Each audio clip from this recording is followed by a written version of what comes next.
Hi there, Scorpio. Thank you for joining me for your monthly forecast for February.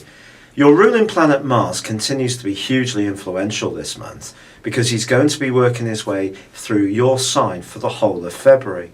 This is going to give you much more conviction and a go-gettingness, not least because in the first 2 weeks he's going to be forging a great link with Jupiter, the planet of fortune. Now that's in your sector of your long-term future. With Mars in your own sign, that makes you much more decisive in terms of getting a firmer grip on your life direction. It's not so much about not being able to cooperate with other people. You can do that, but you can really make some stunning moves. You just need to make sure that they're going to be good for you at an emotional level. And if any moves you want to make are going to affect anyone very close to you, do think about how it's going to play out with them. You may need to be quite cute in terms of bringing them on side. And your other ruler, Pluto, is very close to Venus, especially in the first 10 days of this month.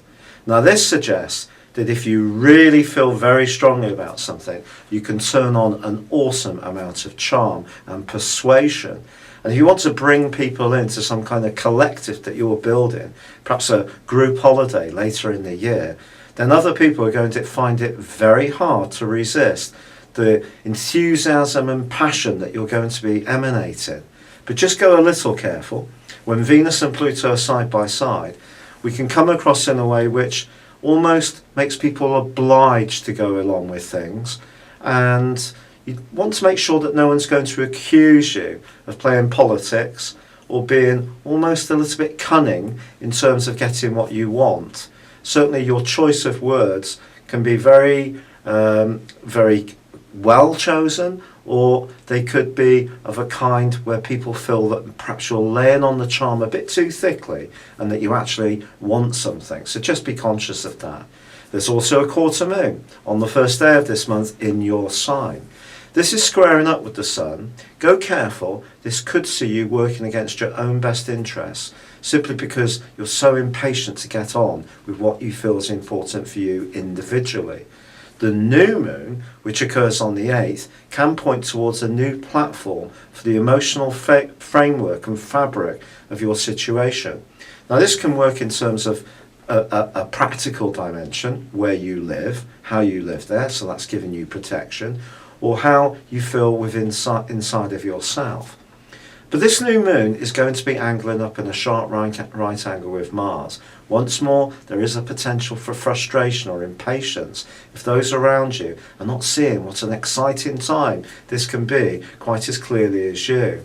So if you can just slow things down a little bit and let things go at their own pace, but still be supremely enthusiastic and bubbly, then things could really start to work well for you, because Venus then goes on to forge a stunning link with Mars and also an amazing one with Jupiter. And this is real good luck stuff.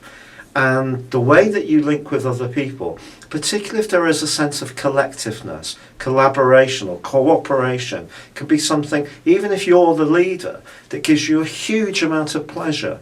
Just doing something for only you can be much less rewarding, particularly once Mercury moves on the 13th and Venus on the 16th.